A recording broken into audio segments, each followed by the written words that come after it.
En el centro de la pampa vive un pimiento, sol y viento pa' su vida, sol y viento, sol y viento pa' su vida, sol y viento. These Pimento notes that I've recorded in the autumn of 2014 are snatches of different kinds of places. Of course, images can't tell anything really about the deeper reality of events that's occurring right now in Europe, and in Italy, and Sicily, and Sardinia. I went to the island of Sardinia in the western Mediterranean, south of Corsica, in September 2014 with Marilyn Gillis and our friend Aldo Vesnaver. And this Sardinian story of sea and stone is the second of 3 October notes in the Pimento report. The three of us rented a car in the north of Sardinia in Alghero and went south along the west coast of the island with Aldo as the driver. So this is the road, the coastal road, leading south from Alghero. Sardinia is distinct, inhabited by the Sard people who still speak the Sardinian language. The western side of the island, in many ways, is the crucial one for the most ancient history of this place. Sardinia is made of some of the oldest rocks in Europe, dating back more than 500 million years. It is geologically unique, and around 1500 BC, according to Professor Claudio Giardino, Cypriots, the Minoans from Crete, and the Mycenaean Greeks came all around the Mediterranean to this coast, seeking metals in what Giardino calls the Wild West of the ancient Mediterranean. And of course, Punic invaders from North Africa and Iberians from across the water landed on this western coast. Marilyn, Aldo, and I were going through Sardinia southwards onto Sicily, and I had planned to spend quite a bit of time underwater, looking at the edge of the shore on both of these islands, Sardinia and Sicily. Fate decided otherwise, that I would turn away from the Sardinian Sea and turn towards the island's ancient stones. And I learned that as we went down the coastal road to the south. The first place we stopped was a place called Bossa Marina. And so what do you think, Simone? What's your thought of this? I think it's all lovely. What do you think? The wind, the air. Well, this is the thing sun. that strikes me about Sardinia is the air. Frankly, the thing. It's lovely. The air is very special. I think this is in fact, I know it's a west wind today, so it's coming off the sea. Off the sea. Yeah. And it's lovely because it's 27 degrees and yet the air's so fresh. Yeah. It starts to be lush again here. Yeah, much different from that one spot. That one spot was very. What do you think of driving through this countryside, Aldo? I love it. It's beautiful, isn't it? I love it. I love these twisty Does it make for roads. good driving? It makes for lovely driving, you know, going up and down through the gears as we come into the curves. Really makes me feel 20, 30 years younger. We kept on going southwards until we reached the ancient site of Tharros, on a westward-looking peninsula across from the city of Oristano. Tharros had been Punic and then Roman, and it was the port for that ancient metal trade of long ago. These are the ruins, the remnants of the Punic Roman settlement of this peninsula. So this goes back nearly 3,000 years. Aldo, you think this is the Cloaca Maxima, the great sewer? I have the impression. I think so. And of course here was the city which the Romans built on top of a Punic site. They tore down the Punic temple, built up a temple of their own. Sic transit gloria mundi. So goes the glory of the world. No, but I like it. It's so. I mean, it's so large and so well preserved. I mean, relatively. and protected, I should say. Rather. Yeah, those two columns have been reconstructed, but they... Oh, have they? Yeah, but they give a sort of suggestion of what was once here. From Tharros, we made our way to another point of land where we stayed for the night, Torre dei Corsari, the Tower of the Pirates. And to reach there meant going through a wetland called the Stagno di Marcede. So this is where we turn. Now we turn to the right. Holy Toledo. This is going to be quite a trip. We're going to go on this kind of a road the whole way. Steps in the seafront is where it is. So.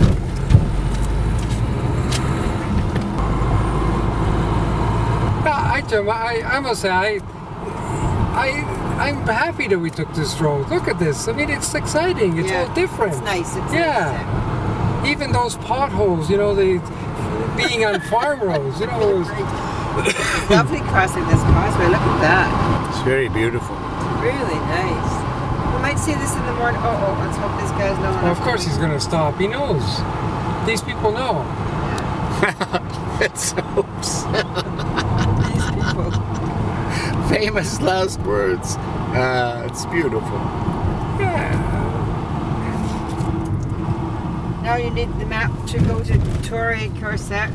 Torre, whatever our place is called. Well, not yet, because we just follow the road. Oh, do we? Okay.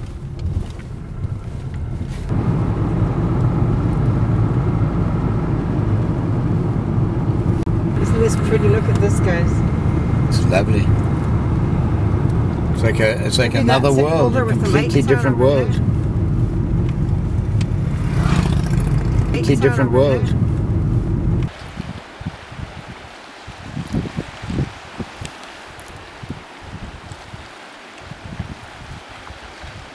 Due east of Torre dei Corsari is an inland place called Barumini. There lies one of the most famous fortresses, or Nuragics as they are known, of the ancient Sard people. The town is home of the Fondazione Barumini, the Barumini Foundation dedicated to the great archaeological scholar Giovanni Liliu. Liliu, with others, did the pioneering research on the 7,000 Nuragics, or sites, scattered all over Sardinia. Most come from the period between 1800 and 1200 BC, and they were the centers of what Liliu has called Nuragic civilization, La Civiltà Nuragica, an insular culture of at least 210,000 people in, let us say, 1500 BC. That is an incredible population. These were the Sards, the ancestors of today's Sardinians. Yet it is uncertain exactly who these ancient people were.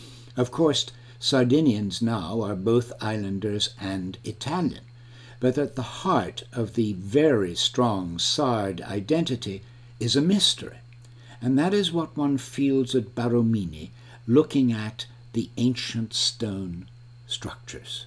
Aldo and I in Barumini were lucky enough to tag along, listening to a guide called Elisabetta Sergi from the Fondazione Barumini, the Barumini Foundation. She unlocked the secrets of this amazing place. Comunque, questa...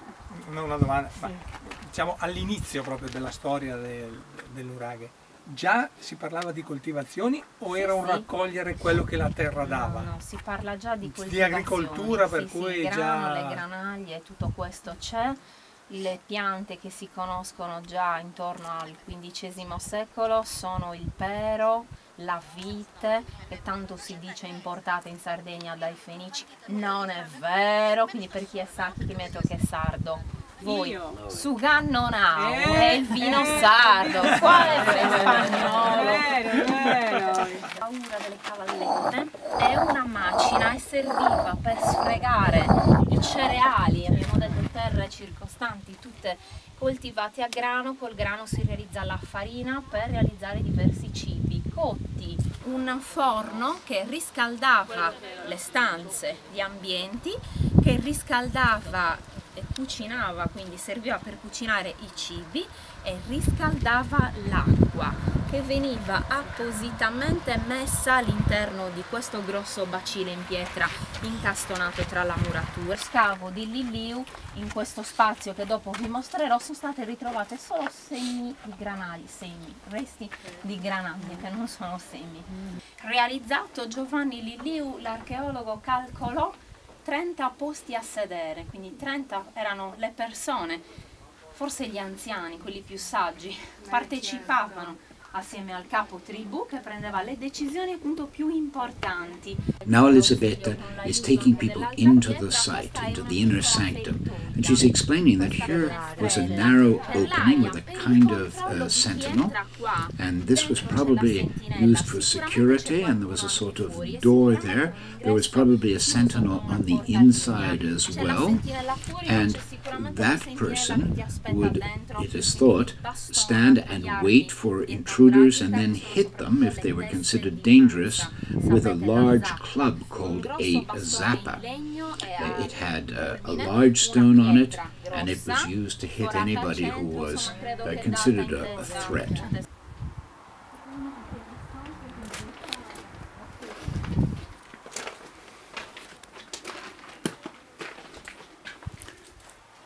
So we're here inside this site, a kind of key, perhaps, to the European identity, if there is one.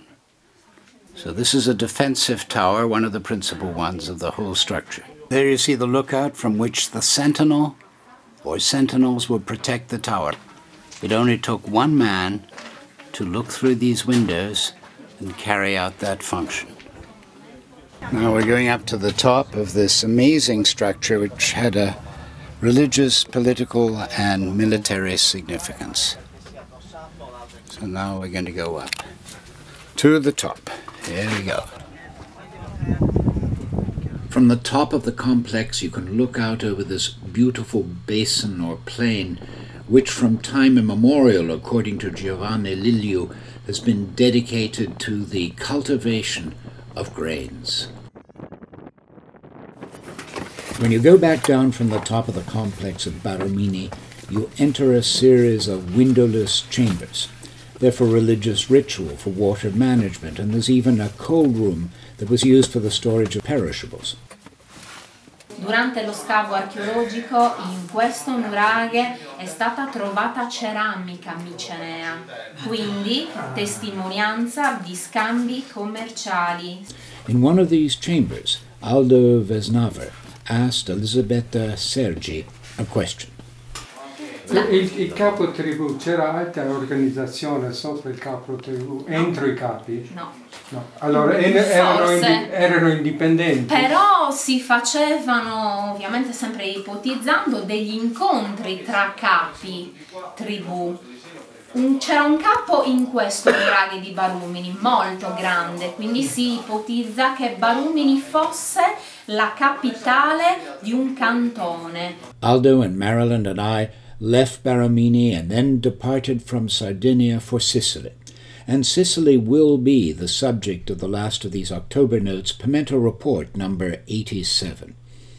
All three of us were moved by the island, and a little later on in Milan, a retired Milanese seller of musical instruments told me that Sardinia was his favorite part of Italy, because of the place and because of the people. The wetlands of Sardinia are beautiful, and since the spraying in the post-war period, mosquitoes are no longer a torment for the population that is now free of malaria. And it was going past these wetlands that we said, Ciao Sardinia.